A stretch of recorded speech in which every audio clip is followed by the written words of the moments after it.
India पे ना, दिनेश भाई का इंडिया पे 40 लगा। एड़ा समझाएगी तूने?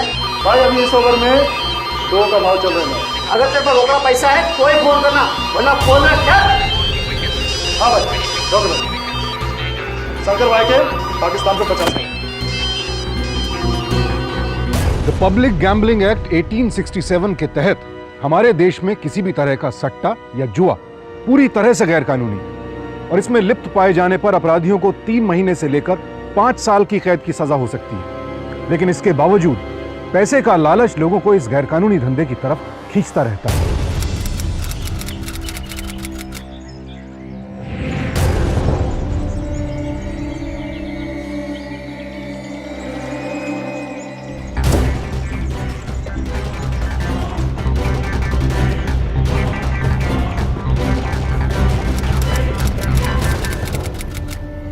ये लो 3000।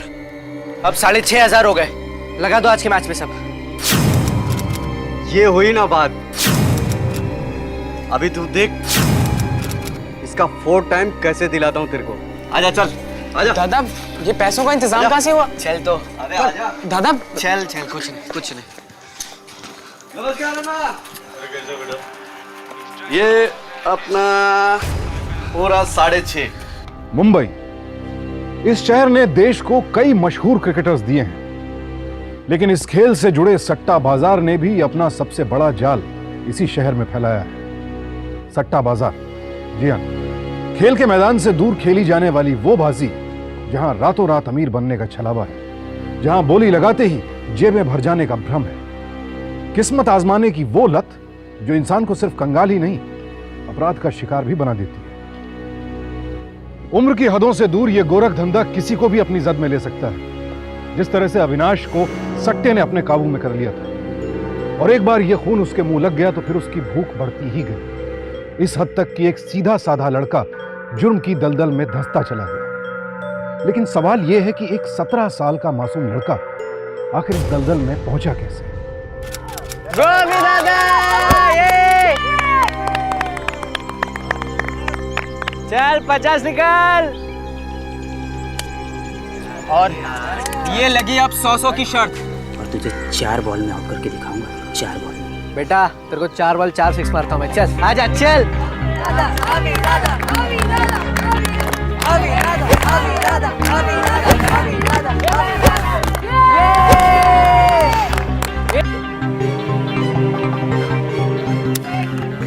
दादा कितने पैसे बने? 250। 250? क्या बात कर रहे हो? 2 ताली। अरे 2500 तक पहुंचना है या 250 में कुछ रहने का है?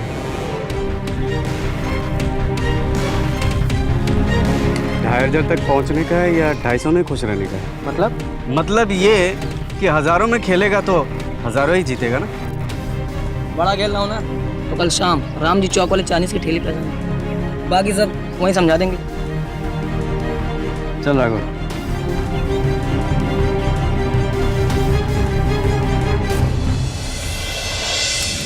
अरे कुछ नहीं होगा। दादा अगर वो हमारे 1000 रुपए लेके भाग गया तो? अरे कहाँ भागेंगे, देखने तुझे क्या होता है। और ये सोच कि अगर हम सच में जीत गए तो 1000 का कितना मिलेगा। लेकिन 1000 रुपए आएंगे कहाँ से? आ जाएंगे, हो जाएगा कुछ ना कुछ। चल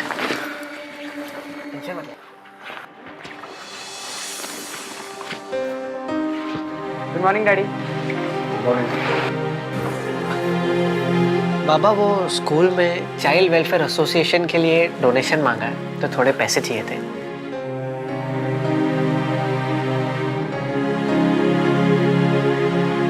ठीक है बाबा, thank you so much. Bye बाबा। बाय। दादा टीचर ने तो चाइल्ड वेलफेयर एसोसिएशन के बारे में कुछ भी नहीं बोला है। अरे हम भी तो बच्चे हैं, ये हमारी एसोसिएशन के लिए, समझा? हमारी एसोसिएशन। हाँ अभी तक तो सिर्फ 300 हुए, अभी और 700 जमा करना बाकी है। चल ये ले बहू अंगूर, इनके दोस्त नासिक गए थे वो लेके आए थे, सोचा तेरे लिए भी ले आऊं। लेकिन हमको आपकी तबीयत की बहुत चिंता रहती है मम्मी। अब आप लोग यहीं पे आइए ना रहने, विद्या भी आपके घर में रहने की जरूरत नहीं है। बेटा जब अपने दूर रहते हैं ना उनमें प्यार बना रहता है। तेरा अपना तरीका है, अपनी फैमिली है, तू कहाँ एडजस्ट करता फिरेगा हमारे साथ? ये आप क्या कह रहे हैं बाबा? माँ बाप के साथ रहने को एडजस्ट करना कहते हैं क्या? मेरा मतलब वो नहीं था बहू। अब मुझे और तेरे ससुर जी को वहाँ रह के 45 साल हो गए। वहाँ पर सब लोग हमें जानते हैं और हम सबको जानते हैं। अब इस उम्र में नई जगह और नए लोगों के बीच में नहीं हो पाएगा बहू। लेकिन आपको पता है ना आजकल का टाइम कितना खराब है, कहीं भी कुछ भी होता रहता है। और इस उम्र में हम आप लोगों को ऐसे अकेले कैसे रहने दें? अरे अकेले किधर बेटा, वहाँ सब अपने तो हैं। और अगर हम यहाँ आ गए तो वहाँ जो 2 फ्लैट हमने भाड़े पे दे रखे हैं उनकी देखभाल कौन करेगा? वहाँ कौन रहता है, कैसे रहता है, ये सब देखना पड़ेगा ना। ठीक है बाबा, मैं तो खाली आपको बोल सकता हूँ, बाकी आप तो करेंगे वही जो आपकी मर्जी हो। मैम वो स्टैंडर्ड 9 में मेरा छोटा भाई अद्वैत वो सीढ़ी से गिर गया और उसे पैर पे बहुत चोट लगी है मैम। क्या? हाँ मैं फर्स्ट एड रूम में लेके गया, लेकिन उन्होंने कहा डॉक्टर को दिखाना पड़ेगा और मेरे पास जरा भी पैसे नहीं है। आप मुझे प्लीज थोड़े पैसे देंगे, मैं आपको कल लौटा दूंगा, प्रॉमिस। हाँ, ये अभी तो मेरे पास ये 200 रुपए हैं। तुम जाओ अपने भाई को डॉक्टर के पास लेके जाओ। ठीक है मैम, थैंक यू। ओके, गो गो।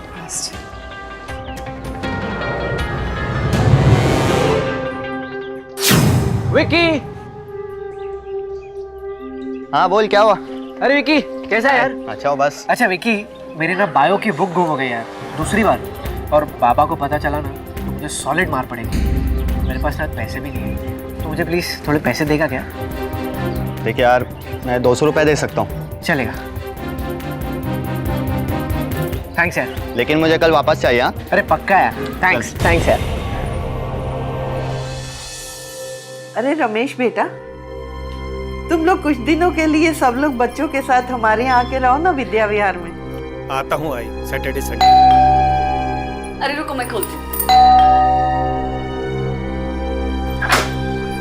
आलात, या बघा कोण आलंय बघा। दादी आ गए तुम लोग स्कूल से? हाँ बच्चों, नमस्ते दादी। बेटा बैठ जा, इधर आ जा। नमस्ते दादाजी। बैठ। कैसा है बच्चा?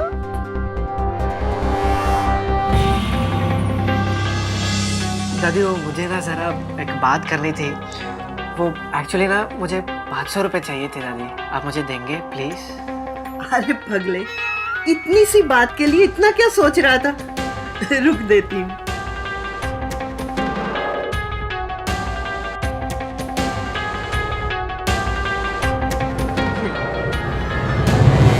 थैंक यू दादी, थैंक यू सो मच। माँ बाप और घर के बड़े बुजुर्ग अक्सर अपने लाड प्यार में बच्चों की छोटी मोटी नादानियों को नजरअंदाज कर देते हैं, और कभी ध्यान गया भी तो खास तवज्जो नहीं देते। यही गलती सुजाता ने की। उसने बिना कुछ पूछे अविनाश के हाथ में 500 रुपए थमा दिए, जबकि एक 17 साल के लड़के को 500 रुपए देने से पहले कम से कम इतना तो पूछना चाहिए था कि आखिर उसे ये पैसे चाहिए क्यों। आजा आजा, मेरे को मालूम था तू जरूर आएगा। पैसे लाया? हाँ ला दे। पहले मुझे बताओ हम जीतेंगे कैसे? हाँ ये बात तो है। चल आज तेरे को बताता हूँ डबल कैसे होगा। आजा, अरे आजा। नमस्कार अन्ना। कैसे बेटा? हाँ बस ठीक हो। अच्छा आज का भाव क्या है? 1 का 3। 1 का 3 मतलब 1000 का 3000। नहीं, हार गए तो? अबे ऐसे डरेगा ना तो जीतेगा कैसे? डर मत, ला पैसे दे, लगा दे। नहीं, हमको नहीं लगाना है। चलो दादा। अरे यार तुम लोग भी ना, तुम्हारा तो टाइम खोटी कर रहे है, लेकिन मेरा भी कर रहे है। चल जाने दे यार, मेरे को नहीं करना। एक मिनट किरण भाई, बोल। ये लो 1000 रुपए, लगा दो। क्या कर रहे हो दादा आप? अगर हार गए ना तो सब पैसे चल जाएंगे। कुछ नहीं होगा। ये हुई ना बात, अब देखना। अन्ना ये 1000 लगा दो। आसान रास्ते से ज्यादा पैसा कमाने के लिए जहां लाखों करोड़ों का सट्टा लगता है, वहीं लोकल दुकानदारों और जानने वालों के बीच छोटे मोटे दांव भी लग जाते हैं। लेकिन रास्ता चाहे जो भी हो, इस सट्टा बाजार की मंजिल एक ही है, बर्बादी। ये एक बुरी लत है, और अक्सर ये लत अपराध की दुनिया की तरफ पहला कदम साबित होती है।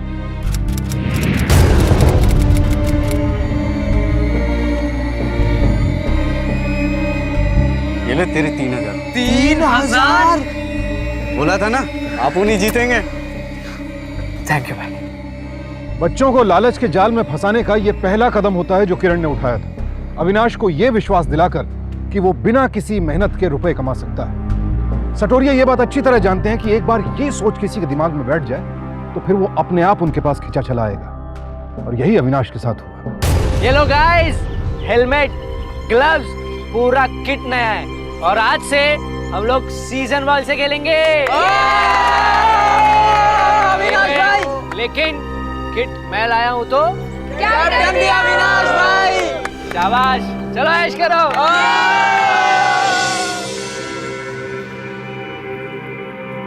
क्या है साला, तुम नए लोग का ना यही चला पड़ा है, आगे के बारे में कुछ सोचते ही नहीं।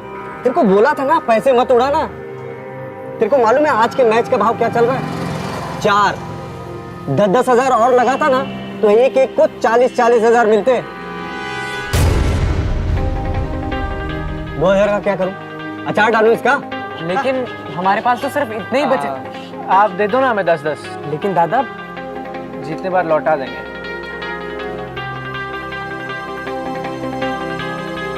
चल ठीक है, तू भी क्या याद रखेगा किससे पाला पड़ा था। अन्ना नमस्कार। अरे कैसे बेटा? एकदम बढ़िया। कौन टॉस जीता? अरे अभी तक मैच शुरू नहीं हुआ। अन्ना इन दोनों का 10-10 लगाने का है आज के मैच पे, इंडिया पे। हमें उधारी नहीं देता। अरे अन्ना उधारी किधर, आज ही जीत के वापस कर डालेगा ना। और मैच हार गया तो? अरे क्या अन्ना, आप उनका कैलकुलेशन कभी फेल हुआ है क्या? लगा दो ना। ओके, तू बोलता है तो कर देता हूँ। लालच इस कदर बढ़ चुका था कि अविनाश और अद्वैत ने इतना संगीन जुर्म कर डाला, और फिर इस वारदात को छिपाकर उन्होंने अपना गुनाह और भी संगीन बना दिया। उन्हें पैसे के आगे अब कुछ नहीं दिखाई दे रहा था, सब धुंधला पड़ता जा रहा था। अबे तू टेंशन काहे को ले रहा है? अबे तो और क्या करूं यार? तुमने तो बोला था इंडिया जीत जाएगी, तुम्हारा कैलकुलेशन कभी गलत नहीं होता, लेकिन इंडिया तो हार गई। अब मैं अन्ना को कहां से दूंगा 20,000? देख तू टेंशन मत ले, अपन ने ना अन्ना से बात कर रखी है, समझा क्या? कल जो मैच जीतेगा ना उसके पैसे उठा के अन्ना को दे देना। दादा पहले हम 20,000 रुपये हार चुके हैं और कल फिर लेके आएंगे और फिर हार जाएंगे। अबे एक दिन नसीब खराब निकलता है ना तो इसका मतलब ये नहीं कि तू रोज रोज हारेगा, समझा? अबे टाइम लगता है कि नहीं? बोल अविनाश, टाइम लगता है ना? अभी वो सब छोड़, कल के लिए ना पैसे जमा कर, बाकी अन्ना को है ना मैं संभाल लूंगा। क्या बोलता है?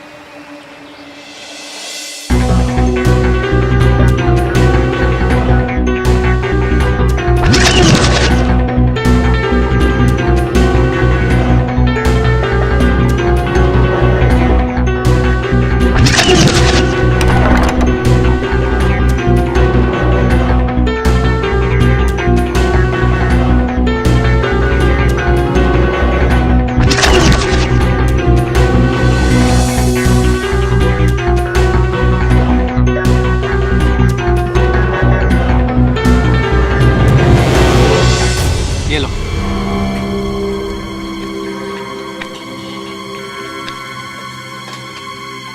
बस 3,500? इससे क्या होगा? इतना ही हो सका किरण भाई। अरे यार तेरे को मालूम है 4 का भाव चालू है, 3,500 से क्या होगा भाई? पूरा लगा देगा ना तो जीतेगा कितना? सिर्फ 14,000। 20,000 अन्ना को देने हैं, किधर से होगा भाई? कम से कम 5,000 चाहिए।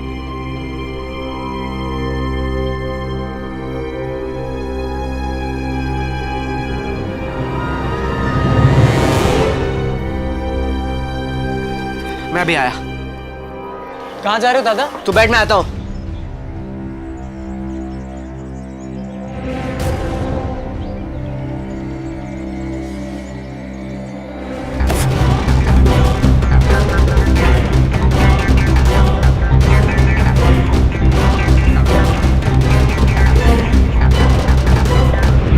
ये लो 3,000।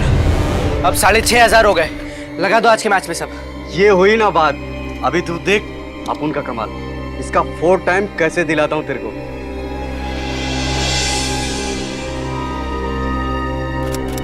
हार गए। क्या किरण भाई, आप तो कह रहे थे आज जीत के अन्ना को पैसा लौटा देंगे, उल्टा और नुकसान हो गया। अब अन्ना तो छोड़ो, मेरे पास टेक्स्ट खरीदने का भी पैसा नहीं है, फंस गया मैं तो। अरे यार तू टेंशन बहुत लेता है हाँ? चल आजा, तेरी टेंशन दूर करता हूँ, आजा। आज तेरी सारी टेंशन दूर कर देता हूँ। सुन, अपन की पहचान का ना एक बहुत बड़ा बुकी है, अपन उससे बात करता है। इस बार बड़ा खेलेंगे, वो चाइनीज वाले चिंदी जगह पे नहीं, बड़ी जगह पे। नहीं नहीं, हमें नहीं खेलना है दादा, ये ना हमेशा ऐसे ही बोलता है और हारते हैं हम लोग। तो किधर से लाएगा पैसे, बोल। देख, आज है ना क्वार्टर फाइनल का बड़ा मैच है, सॉलिड लगा ले, सॉलिड जीत ले और एक ही बार में ना सारे उधार चुकता कर डाल, समझा? और ये छोटी मोटी हार से अगर तू रुक जाएगा ना तो तेरा कुछ नहीं होने वाला है। लेकिन पैसे कहाँ से आएंगे? पैसा कुछ तो करना पड़ेगा यार। पैसे कहाँ से आएंगे? मेरे पास एक आइडिया। दादी वो आपसे जरा एक काम था। हाँ बोल बेटा, क्या बात है? दादी वो बाहर मेरा एक फ्रेंड आया, किरण।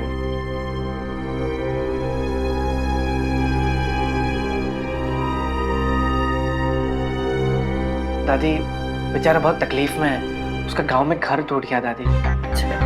हाँ दादी, और उसे ना गांव में पैसे भेजने हैं और उसके पास अभी पैसे भी नहीं है। आप प्लीज थोड़े पैसे देके उसकी हेल्प कर देंगे? कितने देने? यही कुछ 50,000। क्या 50,000? तू पागल हो गया क्या? दादी दे दो ना प्लीज, उसे बहुत जरूरत है। और आपके पास है भी तो सही इतने पैसे। हाँ है तो सही, पर वो हमारे दूसरे मकान के डिपॉजिट के पैसे हैं, वो मैं नहीं दे सकती। दादी प्लीज प्लीज उसकी हेल्प कर दीजिए, वो आपको वापस लौटा देगा। पहले तू मुझे ये बता कि इतनी बड़ी उम्र वाले लड़के को तू कैसे जानता है? दादी वो हमारे घर के पास ही उसकी दुकान है, आप प्लीज उसकी मदद कर दीजिए ना दादी। चुप कर, तू अभी बच्चा है, जरूर उसी ने तुझे अपनी बातों में फंसाया होगा। अभी देखती हूँ मैं। नहीं दादी, उसे कुछ मत बोलिए। क्यों ना बोलूं उसे? हैं? अरे उसका कोई घर वर नहीं टूटा है, वो सब झूठ बोल रहा है। तू उसकी संगत में रहेगा ना, तू भी बिगड़ जाएगा। अगर तूने अभी उसका साथ नहीं छोड़ा ना तो मैं तेरे बाबा से तेरी शिकायत कर दूंगी। उसको तो मैं अभी देखती। नहीं दादी, दादी ऐसा नहीं है। एक तो यार तुम लोगों की मदद करो, ऊपर से ना इज्जत का कचरा करवाओ। भलाई का तो कोई जमाना ही नहीं है। पैसे की जरूरत तेरे को है और इज्जत का कचरा अपुन का। जा भाई तू, तेरी दादी सही बोलती है, अपुन के साथ रहेगा ना तू भी बिगड़ जाएगा। और तू जाने और वो अन्ना जाने, अन्ना को जाके पैसे दे देना, समझा? ए राघव, लेके जाए इसको। अरे किरण भाई ऐसा मत बोलो, दादी तभी गुस्से में होगी, छोड़ो ना। आप बताओ करना क्या है, हम वही करेंगे। नहीं नहीं दादा। तो फिर ठीक है, अब पैसे तो उधर ही से आएगा जिधर से आने वाला था। मतलब ये कि जो तेरी दादी ने 50,000 रुपए कबर्ड में संभाल के रखे हैं ना, वो आज के मैच में सारे लगा देंगे और 4 टाइम्स पैसे अंदर। नहीं नहीं, अब कैसी बातें कर रहे हैं? मैं मेरे दादी के घर पे कैसे चोरी कर सकता हूँ? अबे वो तेरी दादी है और अपने घर से पैसे लेने को ना चोरी नहीं बोलते, समझा? मुझे कुछ ठीक नहीं लग रहा है दादा, दादी ना बहुत गुस्सा हो जाएगी। अब ये सब मत अबे करो दादा। छोटे, जब तू डबल पैसा दादी को ले जाके देगा ना तो तेरी दादी खुशी से नाच उठेगी। हाँ। डबल पैसा? वैसे बात तो ठीक है, अगर 50,000 का 2 लाख हो जाता है तो सबके हिस्से में 50,000 बराबर आएंगे। बराबर। लेकिन प्रॉब्लम ये है कि हम पैसे ले कैसे? दादा दादी तो हमेशा घर पे ही रहते हैं। अबे वो तू अपन के ऊपर छोड़, मैं जो बोलता ना वही करने का। चल चल छोटे। सर दर्द से फटा जा रहा है। कितनी बार कहा दवाई ले लिया कर। ये दवा खाने से नींद आती है। तो सो जाना, रात हो गई है, आराम कर।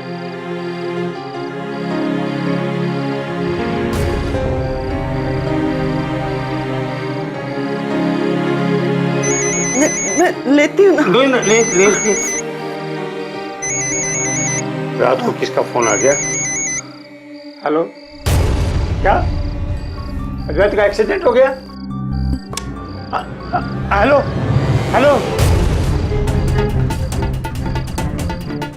क्या हुआ? कोई कह रहा था अद्वैत का एक्सीडेंट हो गया।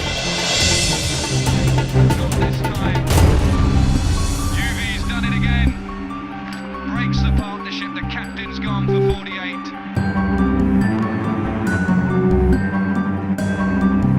रमेश का फोन स्विच ऑफ आ रहा है। अब क्या होगा? क्या करेगी? मुझे जानो। देखा ना भाई, कर दिया ना काम। शाबाश। हाँ निकल गए दादा दादी। अच्छा तूने तेरे भाई को बोला था कि नहीं तेरे बाप का फोन स्विच ऑफ करने के लिए? अरे बोल दिया था। चले चलो। अरे दरवाजा तो खुला रहे क्या? लगता है घर में बंद करना भूल गए थे। यस बॉस, लगता है आज रात को अपना नसीब सॉलिड है। ये दरवाजा बंद कर। चलो आ जाओ। ये कपाट है। हाँ यही है। तेरी दादी इसकी चाबी किधर रखती है? पता नहीं, यही कहीं होनी चाहिए। मिल गई।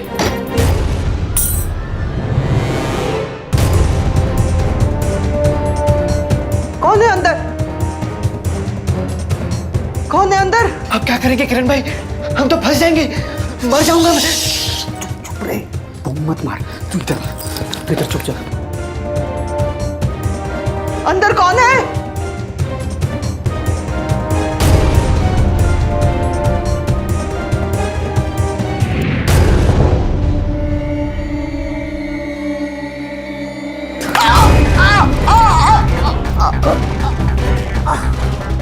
ये क्या किया तुमने दादी के साथ? अरे खाली बेहोश खेल है। तेरे को पैसा चाहिए कि नहीं? चल जल्दी दरवाजा खोल।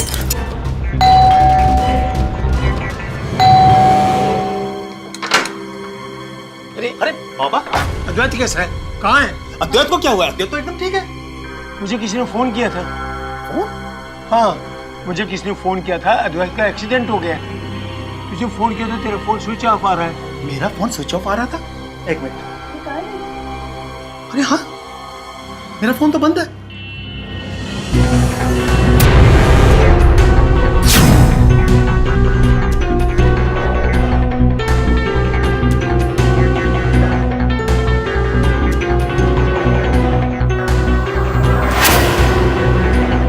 अपन की तो लाइफ बन गई।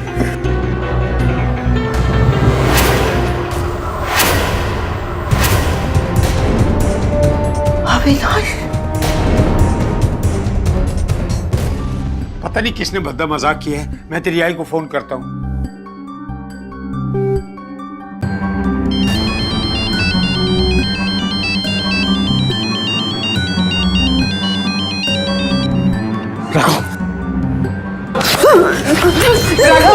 छोड़ दादी को, मुझे छोड़। तेरी आई तो फोन नहीं उठा रही। अरे आप मुझे दीजिए, मैं लगाता हूँ। किरण भाई क्या कर रहे हो? फंसेगा तू। बोल जल्दी, क्या करूं? बोल।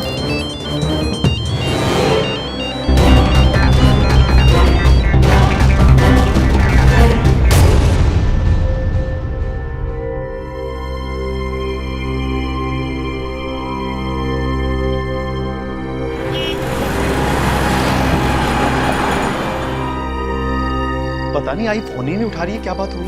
जल्दी चल के देखते हैं। दरवाजा तो खुला है।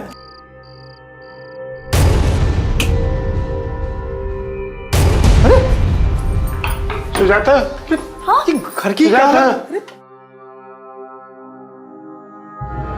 सुजाता, सुजाता, सुजाता, सुजाता, सुजाता, भाई सुजाता, आई क्या हुआ? आई तो कुछ बोलती नहीं है। क्या हुआ आई को? बाबा आई कुछ बोलती क्यों नहीं है?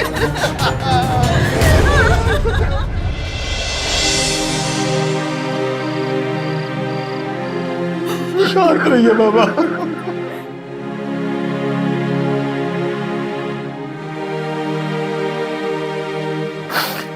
राकेश जी, जब ये हुआ उस वक्त आप कहाँ थे? मैं तो अपने बेटे के घर गया हुआ था। मुझे क्या पता था पीछे से। घर से कुछ गायब हुआ था? जी इंस्पेक्टर साहब, 2 लाख कैश और आई के जेवरात।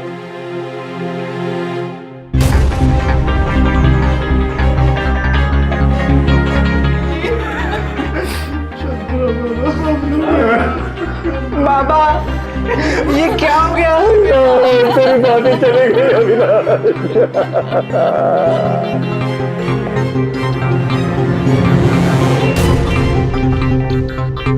ये सब आप तो सिर्फ पैसे लेने आए थे, लेकिन दादी को क्यों मार दिया? मुझे पता है अद्वैत, लेकिन और कोई रास्ता नहीं था। दादी ने हमें देख लिया था, लेकिन मैं सच में कह रहा हूं, आई शपथ, मैंने कुछ नहीं किया। जो भी किया वो उस किरण और राघव ने किया। लेकिन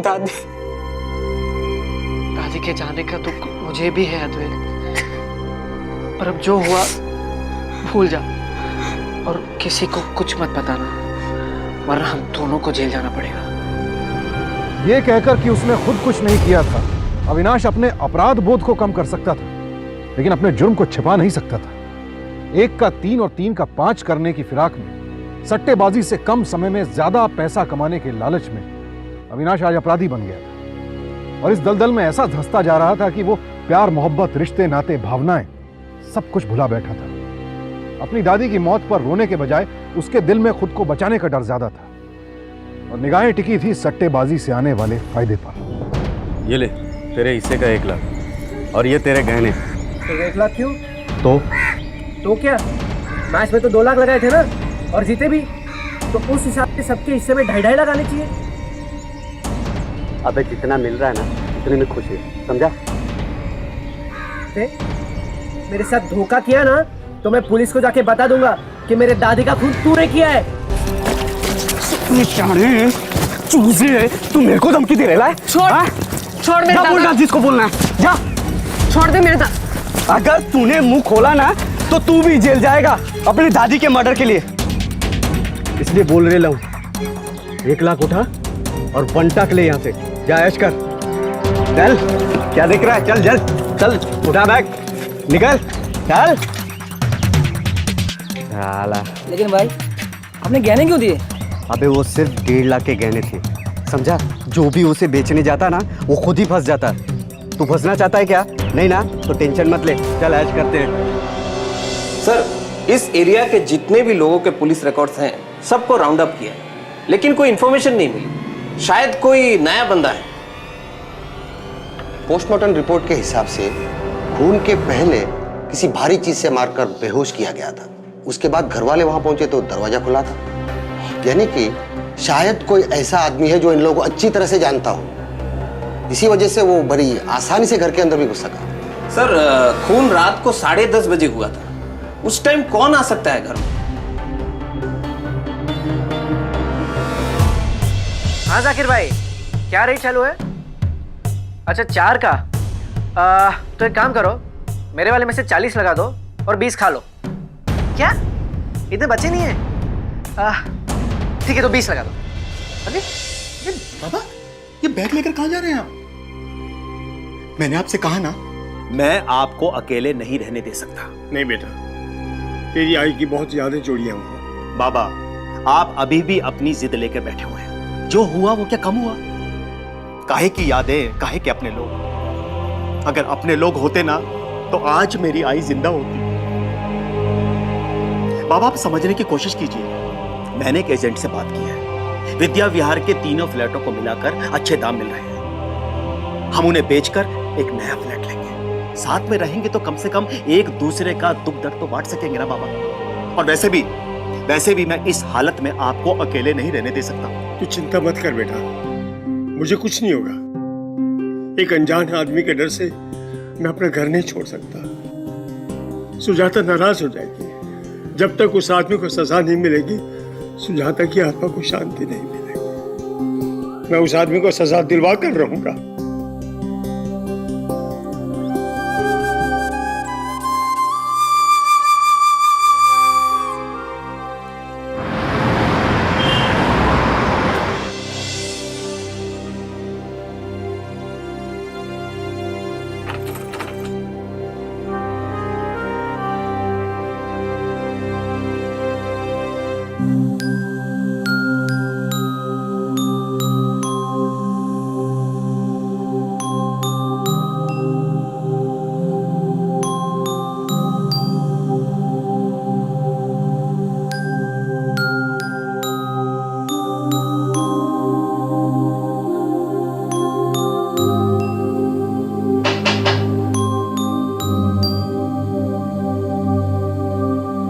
आइए इंस्पेक्टर साहब। अरे राकेश जी, अच्छा हुआ कि आप घर पे ही मिले। दरअसल हम ये जानना चाहते हैं कि उस रात को हुआ क्या था। उस रात मुझे एक फोन आया था कि मेरे छोटे पोते अद्वैत का एक्सीडेंट हो गया, तो मैं एकदम अपने बेटे के घर के लिए निकला। सुजाता बीमार थी, इसलिए उसे यहीं छोड़ गया। करीब 10 बजे वहां पहुंचा तो देखा अद्वैत बिल्कुल ठीक है। पता नहीं किसने घटिया मजाक किया था। फिर क्या हुआ? फिर मैंने सोचा कि सुजाता को फोन पर बता दूं कि अद्वैत बिल्कुल ठीक है। घर का फोन कोई उठा ही नहीं रहा था, और जब हम सब यहाँ पहुंचे तो राकेश जी, जिस नंबर से आपको फोन आया था वो नंबर आपके पास है? 1 मिनट, इसी नंबर से फोन आया था। हवलदार, ये नंबर नोट करो। लगता है किसी पीसीओ का है। पूरे घर को ऊपर नीचे करके रखा था, लेकिन चोरी सिर्फ इस अलमारी से हुई है, वो भी चाबी से खोलकर। आप कहना क्या चाहते हैं? ये कि जिसने भी किया है बहुत वक्त से आप पर नजर रख रहा था, या तो फिर वो कोई नजदीक का इंसान है जिस पर आप शक ना कर सके। आपको किसी पर शक है? यहाँ तो मैं वर्षों से सबको जानता हूँ, मुझे किसी पर कोई शक नहीं। ठीक है, हम चलते हैं, चलिए। अरे सुन यार, वो जो पैसे दिए थे वो जरा देना ना मुझे। दादा, वो मेरे पैसे। वापस दे दूंगा यार। आपने तो अपने सारे पैसे खर्च दिए, अब मेरे पैसे क्यों ले रहे हो? अच्छा, एक काम करो, वो जो गहने हैं ना उन्हें बेच दो आप। अरे नहीं नहीं, पागल है क्या? जब पैसे है तो गहने क्यों बेचूं? और अपने बीच तेरा मेरा कब से होने लगा यार? देख, इस टाइम दे दे, आखिरी बार तुझे 1 का 10 करके दूंगा, प्रॉमिस। सोचता क्या है? चल जल्दी से निकाल पैसे। चल। उस नंबर का कुछ पता चला इंस्पेक्टर साहब? किस पीसीओ से आया था? फिलहाल कुछ नहीं, और वो सिक्के वाला पीसीओ था, दुकान के बाहर लगा हुआ था, इसलिए दुकानदार को भी पता नहीं है कि किसने फोन किया था। इसका मतलब उसका कभी पता नहीं चलेगा। राकेश जी, हम अपनी तरफ से पूरी कोशिश कर रहे हैं, आप क्यों परेशान हो रहे हैं यहाँ आकर? जैसे ही वो लोग चुराए हुए गहने को भेजने की कोशिश करेंगे, हम उन्हें पकड़ लेंगे, हम उन तक जरूर पहुंचेंगे, और कुछ पता चलते ही हम आपको फोन कर देंगे। आप फिक्र मत कीजिए।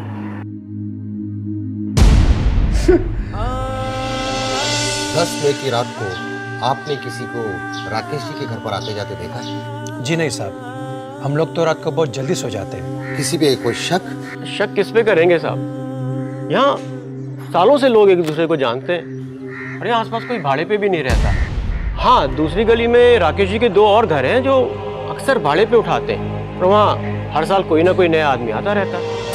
राकेश जी के दोनों घरों के किराएदार कौन है? कहाँ है? सर वो लोग फिल्म लाइन में काम करते हैं सर, शायद काम पे गए होंगे। बिना पुलिस वेरिफिकेशन के आपने घर भाड़े पे कैसे दिया? सर ये इस सोसाइटी में ज़्यादा मचमच नहीं होती है सर। फिर भी सर मैं माफ़ी चाहता हूँ सर, मैं फ़ौरन अभी पुलिस वेरिफिकेशन करवा लेता हूँ। लेकिन सर मेरे को लगता नहीं कि ज़्यादा दिन लोग यहाँ रहेंगे। क्यों? सर अभी 2 दिन पहले राकेश जी का बेटा आया था, अपने तीनों फ्लैट बेचने की बातें कर रहा था मुझसे। अच्छा जी सर। एक बात पूछो सर, कुछ समझ में नहीं आ रहा है। माँ को गुजरे 1 महीना भी नहीं हुआ, और बेटा तीनों फ्लैट बेचने के चक्कर में। सब समझ में आएगा। तुम दोनों रमेश पे नजर रखो। हो सर। सर रमेश पे नजर रखी हुई है हमने, आसपास के लोगों से भी बातचीत की, लेकिन कुछ खास पता नहीं चला। लेकिन लोग उनके बेटों के फालतू खर्चों के बारे में बता रहे थे। फालतू खर्चे? जी सर, अचानक उन दोनों भाई ने बड़े बड़े खर्चे शुरू कर दिए थे सर। बच्चों के पास पैसे माँ बाप से आते हैं, और चुराए हुए वो 2 लाख रुपए शायद उन लोगों ने यहीं वहीं कहीं लगा दिए होंगे या उड़ा दिए होंगे। उन गहनों के बारे में कुछ पता चला? गहनों की बिकने की भी कोई खबर नहीं है सर। गहने अगर नहीं बिके, शायद हो सकता है उसी घर में हो। तुम ऐसा करो, रमेश के घर का सर्च वारंट इशू करो। सर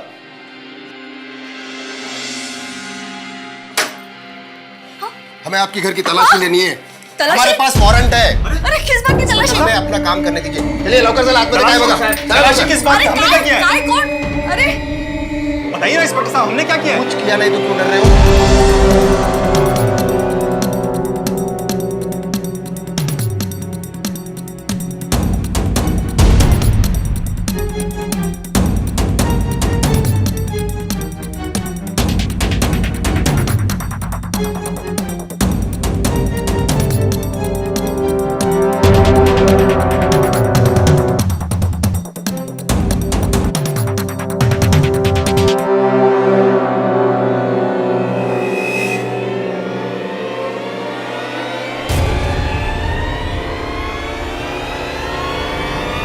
ये मिला है, इसमें काफी सारे गहने हैं। अब पता चला ना हम क्या कर रहे थे यहाँ। चले जाओ, चला चला चले चलिए चलिए इंस्पेक्टर साहब मेरी बात सुनिए, इंस्पेक्टर साहब मेरी बात सुनिए। चलो। अच्छा नाटक कर लेते हो। बोल, तूने अपनी माँ को मारा है ना? बोल। नहीं इंस्पेक्टर साहब, मैं सच कह रहा हूँ इंस्पेक्टर साहब। मुझे तो ये भी नहीं पता कि मेरे घर में मेरी आई के गहने कहाँ से आए, और मैं भला अपनी आई को क्यों मारूंगा इंस्पेक्टर साहब? पैसा, प्रॉपर्टी और क्या? नहीं इंस्पेक्टर साहब, उस वक्त तो मैं अपने घर पर था। तुमने किसी और से करवाया होगा। जब तेरा डैडी का फोन आया था अद्वैत के बारे में पूछने के लिए, तेरा फोन बंद था। बेवकूफ समझ के रखा है। बोल, तूने अपनी माँ की सुपारी किसको दी थी? इंस्पेक्टर साहब, मैं इतना नीच नहीं हूँ, मुझे कुछ नहीं पता। मैं सच कह रहा हूँ इंस्पेक्टर साहब, मुझे कुछ नहीं पता। मेरी आई को किसने मारा नहीं पता मुझे। हवलदार, रात भर इसकी ऐसी खातिरदारी करोगे, सुबह ये पोपट की तरह बोल पाएगा। देखा उसे।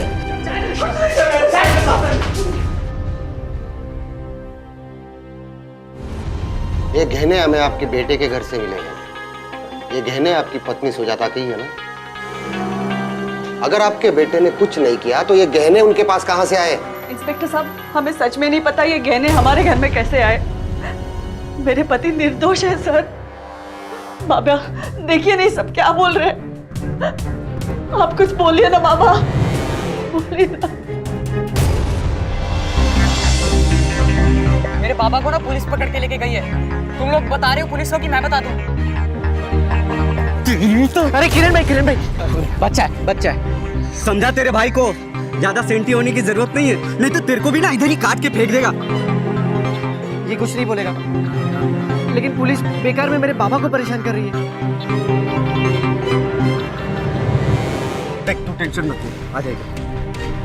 तेरे बाप को ना कुछ नहीं होने वाला, समझा? सबूत मिलेगा ही नहीं तो पुलिस क्या उखाड़ लेगी तेरे बाप का।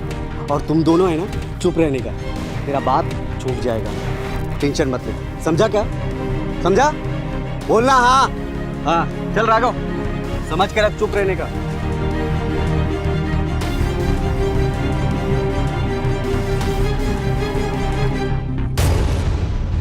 सर, रमेश के हमने सारे फोन रिकॉर्ड्स निकलवा लिए हैं। रिकॉर्ड्स बिल्कुल क्लियर हैं, कोई भी ऐसे वैसे आदमी को फोन नहीं गया है। लेकिन सर, रमेश के बेटे अविनाश के फोन रिकॉर्ड्स गड़बड़ है। पिछले 1 महीने से लगातार वो अलग अलग लोगों को फोन करता है। ये नंबर किन किन लोगों के पता लगा है? जी सर, ये नंबर्स उन बुकीज के हैं जो क्रिकेट में सट्टा लगाते हैं। राकेश जी, आप ठीक ही कह रहे थे, आपके बेटे ने कुछ नहीं। हमें आपके पोते अविनाश से बात करनी है। अविनाश से? अविनाश से क्या बात करनी है आपको? जो भी बात करेंगे आपके सामने ही करेंगे। मैं जानता हूं कि वो नाबालिग है। जाइए, उसे बुलाइए।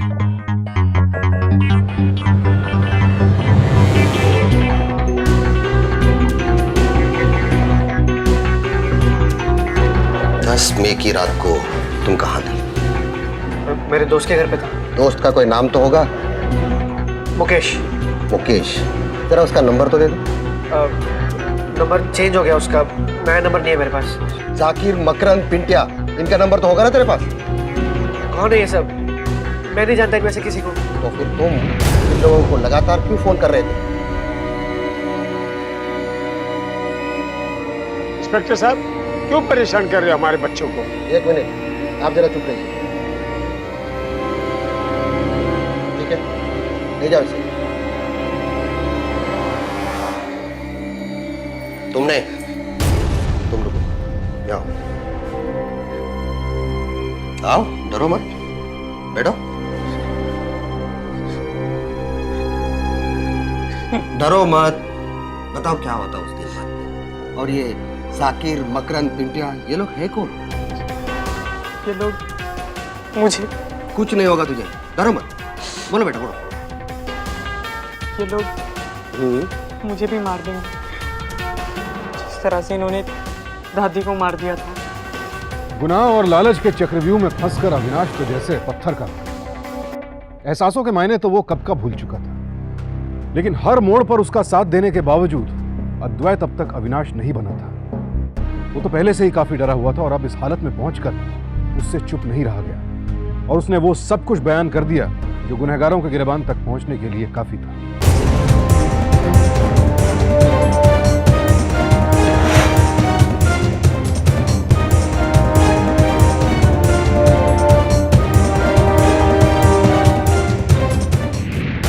ले जाओ अंदर को।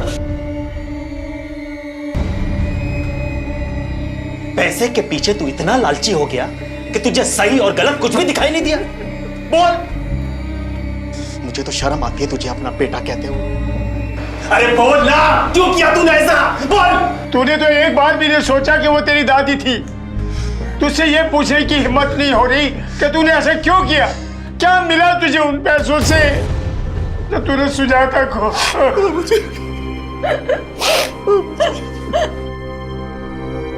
हवलदार,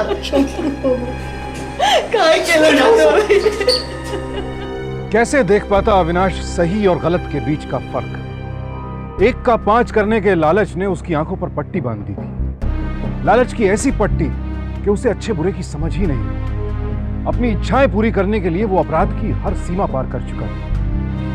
अपनी दादी सुजाता की हत्या में अविनाश और अद्वैत को बराबर का दोषी मानते हुए अदालत ने उन्हें बाल सुधार गृह भेज दिया और किरण और राघव को नाबालिग बच्चों को अपराध करने के लिए उकसाने और सुजाता की हत्या के जुर्म में 7 साल कैद की सजा सुनाई गई। मुंबई शहर में जहां मेहनत और लगन से काम करने वालों के लिए सफलता के कई मौके हैं, वहीं धोखेबाजी और जालसाजी की दलदल भी है। जहां ऊंचाइयों को छूने के अनेक अवसर हैं, वहीं हर कदम पर एक गहरी खाई भी है, जिसमें एक बार गिरे तो फिर निकलना नामुमकिन सा हो जाता है। अपने बच्चों को इन गहरी खाइयों में गिरने से रोकना माँ बाप का फर्ज है, क्योंकि बच्चे गीली मिट्टी की तरह होते हैं जो किसी भी आकार में ढल जाते हैं। ये बड़ों का कर्तव्य है कि वो अपने बच्चों पर नजर रखें, उन्हें सही और गलत का अंतर समझाएं और सावधानी बरतें कि कहीं उनके मासूम अनजान कदम किसी गलत दिशा में तो नहीं जा रहे। सतर्क रहिए, सुरक्षित रहिए। अब मैं सुशांत सिंह आपसे इजाजत लेता हूं। कल फिर मुलाकात होगी जुर्म और उसके खिलाफ जंग की ऐसी एक और सत्य घटना के साथ। सावधान इंडिया, इंडिया फाइट्स। तो सावधान